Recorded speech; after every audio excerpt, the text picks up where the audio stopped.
सकट चौथ व्रत कथा। एक साहूकार और एक साहूकारनी थे। वे धर्म पुण्य को नहीं मानते थे, इस कारण उनके कोई बच्चा नहीं था।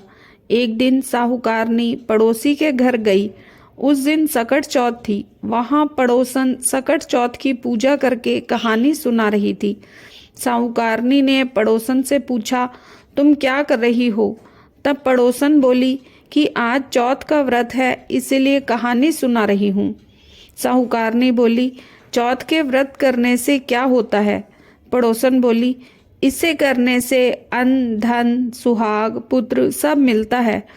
तब साहूकारनी ने कहा, यदि मेरा गर्भ रह जाए तो मैं 1.25 सेर तिलकुट करूंगी और चौथ का व्रत करूंगी। श्री गणेश भगवान की कृपा से साहूकारनी के गर्भ रह गया तो वह बोली कि मेरे लड़का हो जाए तो मैं 2.5 सेर तिलकुट करूंगी। कुछ दिन बाद उसके लड़का हो गया।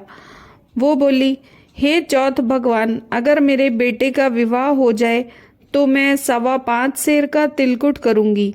कुछ वर्षों बाद उसके बेटे का विवाह तय हो गया और बेटा विवाह करने चला गया, लेकिन उस साहूकारनी ने तिलकुट नहीं किया।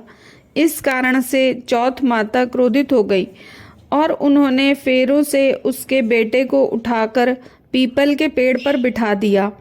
सभी वर को खोजने लगे पर वो नहीं मिला। हताश होकर लोग अपने घर को लौट गए। जिस दिन से लड़की से साहूकारनी के लड़के का विवाह होने वाला था, वह अपनी सहेलियों के साथ गणगौर पूजने के लिए जंगल में दूब लेने गई। तभी रास्ते में पीपल के पेड़ से आवाज आई, ओ मेरी अर्ध ब्याही। ये बात सुनकर लड़की घर आई। उसके बाद से वे धीरे धीरे सूखकर कांटा होने लगी। एक दिन लड़की की माँ ने कहा, मैं तुम्हें अच्छा खिलाती हूँ, अच्छा पहनाती हूँ, फिर भी तू सूखती जा रही है, ऐसा क्यों? तब लड़की अपनी माँ से बोली कि जब भी दूब लेने जंगल जाती है तो पीपल के पेड़ से एक आदमी बोलता है कि ओ मेरी अर्ध ब्याही। उसने मेहंदी लगा रखी है और सेहरा भी बांध रखा है। तब उसकी माँ ने पीपल के पेड़ के पास जाकर देखा, ये तो उसका जवाई ही है। तब उसकी माँ ने जवाई से कहा, यहाँ क्यों बैठे हैं? मेरी बेटी तो अर्ध ब्याही कर दी, अब और क्या लोगे?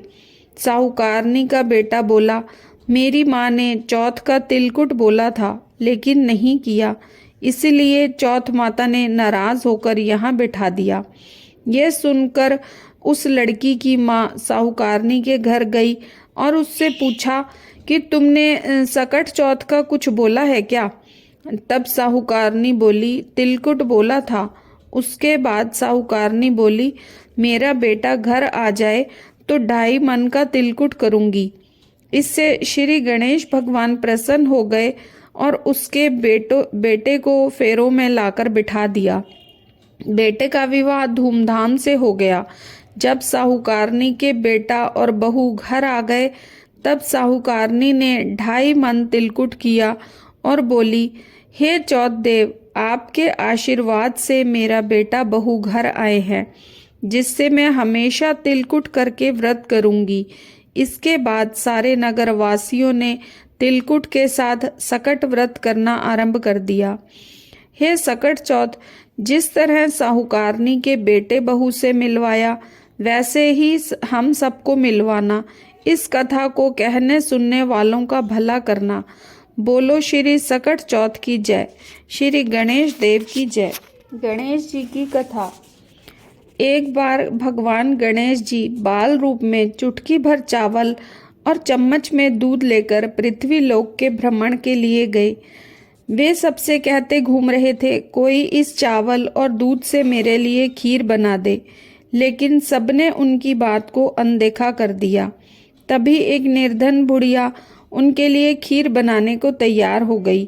इस पर गणेश जी ने घर के सबसे बड़े बर्तन को चूल्हे पर चढ़ाने को कहा। बुढ़िया ने बाल लीला समझते हुए घर का सबसे बड़ा भगोना चूल्हे पर चढ़ा दिया। गणेश जी के दिए चावल और दूध भगोने में डालते ही भगोना भर गया। इस बीच गणेश जी वहां से चले गए और बोले, अम्मा, जब खीर बन जाए तो बुला लेना। पीछे से बुढ़िया के बेटे की बहू ने एक कटोरी खीर चुराकर खा ली और एक कटोरी खीर छिपाकर अपने पास रख ली। अब जब खीर तैयार हो गई तो बुढ़िया ने आवाज़ लगाई, आजा रे गणेशिया, खीर खा ले। गणेश जी वहाँ पहुँचकर बोले, मैंने तो खीर पहले ही खा ली। तब बुढ़िया ने पूछा कि उन्होंने खीर कब खाई। तब गणेश जी बोले कि जब आपकी बहू ने खीर खाई तभी मेरा पेट भर गया। बुढ़िया ने इस घटना को सुनने के बाद उनसे माफ़ी मांगी। इसके बाद जब बुढ़िया ने बाकी बची खीर के बारे में पूछा तो गणेश जी ने उसे नगर में बांटने को कहा और जो बचे उसे अपने घर की जमीन में गड्ढा करके दबा दें। अगले दिन जब बुढ़िया उठी तो उसकी झोंपड़ी महल में बदल गई थी और खीर के बर्तन सोने के आभूषणों से भरे थे। गणेश जी की कृपा से बुढ़िया का घर धन दौलत से भर गया।